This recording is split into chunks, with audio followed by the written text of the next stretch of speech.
বিজ্ঞানীরা বলেন আমাদের পৃথিবীর বয়স 4.5 বিলিয়ন বছরের মতো। এই 4.5 বিলিয়ন বছরে 5বার পৃথিবীর 75% থেকেও বেশি প্রাণীকুল বিলুপ্ত হয়ে যাওয়ার ঘটনা ঘটেছে, যেটাকে ম্যাস এক্সটিংশন বলে ইংরেজিতে। ম্যাস এক্সটিংশন হচ্ছে যখন উদ্ভিদ প্রাণী এমন কোনো ঘটনা ঘটে যার কারণে 75%-এরও বেশি তারা একদম পৃথিবী থেকে ওয়াইপ আউট হয়ে যায় from the face of the earth. সর্বশেষ ম্যাস এক্সটিংশন মানে 5 নম্বরটা ঘটেছে 65.5 মিলিয়ন বছর আগে। আমরা যেটা প্রায়ই বিভিন্ন সিনেমায় দেখি যে ডাইনোসর বলছে যে ভিন গ্রহ থেকে কিছু একটা পড়েছে, এসে ডাইনোসররা বিলুপ্ত হয়ে গেছে, এবং সাথে সাথে আরও অনেক প্রাণী 65 বিলিয়ন বছর আগে, 66 বিলিয়ন বছর আগে। তাহলে আমি এটা নিয়ে কেন ভিডিও করছি?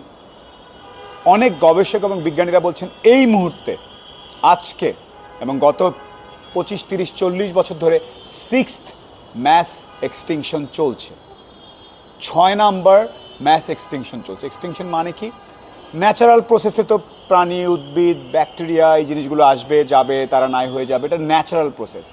বাট এখন এই মুহূর্তে পৃথিবীর অনেক ব্যাকটেরিয়া, ম্যামাল, র্যাপটাইল, প্ল্যান্টস 1000 কিংবা 10,000 গুণ গতিতে বিলুপ্ত হয়ে যাচ্ছে।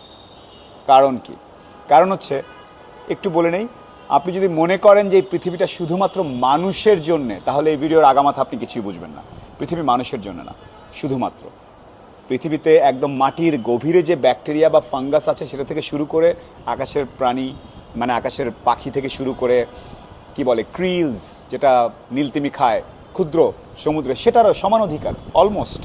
কিন্তু মানুষ সাধারণত পৃথিবীকে তার নিজের মনে করে, যেহেতু আমাদের মাথাটা একটু ভালো, এবং পৃথিবীর 70% ল্যান্ড এখন মানুষ ব্যবহার করছে। 70% ফ্রেশ ওয়াটার, পানযোগ্য পানীয় মানুষের দখলে।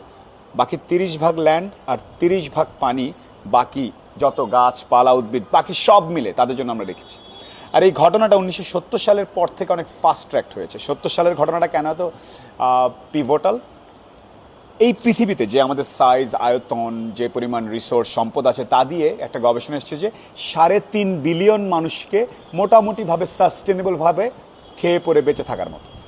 পৃথিবীতে 1970 সালে সেই 3.5 বিলিয়ন মানুষের পপুলেশনের সংখ্যাটা ক্রস করে গেছে। 1968 সালে একটা বই প্রকাশ করেছিলেন পল আলরিক নামে এক ভদ্রলোক, স্ট্যানফোর্ড ইউনিভার্সিটির, দ্য পপুলেশন বম্ব। মানে সে বলছিল যে আমাদের যে টিপিং পয়েন্ট 3.5 বিলিয়ন মানুষের পরে কিন্তু পৃথিবীর একটা জাতা অবস্থা হয়ে যাবে। উনি কিছু প্রেডিকশন করেছিলেন, তার অনেকগুলো মিলে গেছে, কিছু মিলেনি। কামিং ব্যাক, মানুষজনের এই র্যাপিড এক্সপ্যানশনের কারণে খাওয়া দাওয়ার জন্য, তারা কৃষিকাজের জন্য যে পরিমাণ ল্যান্ড তারা দখল করে নিচ্ছে, এবং কি বলে গাড়ি বাড়ি, মডার্ন ইন্ডাস্ট্রিয়ালাইজেশনের যে পরিমাণ আরবানাইজেশন হচ্ছে, তাতে বাকিদের আর থাকার জায়গা নেই। আগে মানুষ প্রকৃতির কাছাকাছি থাকতো। আগে যে নেচারের কাছে একটা বাড়ি ছিল, সেই বাড়ির পাশে পিঁপড়াও থাকতো, গাছে পাখিও থাকতো, হয়তো 50-60 দূর একটা সাপও থাকতো ন্যাচারালি। এখন আপনি যখন সিমেন্ট দিয়ে পুরো মেঝেটা বাধাই করে ফেললেন, আপনার করে নিলেন, মানুষের করে নিলেন জায়গাটা, তখন ওই মাটি এবং বাকি জায়গায় থাকার ওরা কই যাবে? So this is happening in a massive rate. এবং গত 50 বছর চিন্তা করেন, 3.5 বিলিয়ন মানুষ ছিল 1970 সালে, এখন হচ্ছে 8 বিলিয়ন। হাজার হাজার বছরে পৃথিবীর মানুষ যত বাড়ে নাই, গত 50 বছরে তার থেকে বহু দ্রুত গতিতে বেড়েছে। আর যার কারণে প্রায় 10,000 গুণ গতিতেও কোনো কোনো প্রাণী, উদ্ভিদ, ব্যাকটেরিয়া বিলুপ্ত হয়ে যাচ্ছে। So this is actually happening, 6th mass extinction. যেহেতু মানুষের তেমন কিছু হচ্ছে না আপাতত দৃষ্টিতে, আর মানুষই যেহেতু কথাবার্তা বলতে পারে, তাই মানুষজন যেটাকে ঠিক ওইভাবে প্রচার করছে না। এখন আমার ওই বনের ভাল্লুক, নদীর স্যামন, ইলিশ মাছ তো আর কথা বলতে পারে না, উদ্ভিদের কথা বাদ দিলাম, তাই আমরা টের পাচ্ছি না। বা দিস ইজ অ্যাবসলিউটলি অ্যালার্মিং। ভিডিওটা কেন করলাম? আপনারা যারা দেখছেন, আমরা বড়রা তো তেমন কিছু আর করতে পারছি না। যারা ছোটরা আছো ভাই, পড়াশোনার ক্ষেত্রে, ভবিষ্যতে চাকরির ক্ষেত্রে যদি ইনফ্লুয়েন্সিয়াল কোনো জায়গায় যেতে পারো, তাহলে মনে রেখো পৃথিবীটা শুধু মানুষের না। ধূপধাপ করে আমি জায়গা দখল করে আমি বানিয়ে ফেললাম, এটা করে ফেললাম, দিস ইজ নট সাস্টেনেবল। এটা একটা ভুল দিকে আগাচ্ছে পৃথিবী। Coming back, south America, Latin আমেরিকাকে, অ্যামাজনকে ধরা হয় পৃথিবীর অক্সিজেন ফুসফুস। ওই জায়গাতেও ভয়ঙ্করভাবে ডিফরেস্টেশন হচ্ছে। সমুদ্রের কথা যদি বলি, এমনভাবে আমরা শিপিং করছি, কারণ 90% অফ পৃথিবীর যত মালামাল আনানো হয় সমুদ্র দিয়ে, আমাদের ওখানে ডাম্প হচ্ছে তেল, ময়লা, ফিশিং করতে করতে ওভার ফিশ করে ফেলতেছি, বাকি ডলফিনের জন্য বা অন্য কারো খাওয়ার জন্য কিছু রাখছি না। সব মিলে this is going crazy. 6th mass extinction scientist এবং গবেষকরা বলছে এই মুহূর্তে ঘটছে। মানুষ হিসেবে আমাদের কিছু দায়িত্ব আছে। So this video is just a food for thought.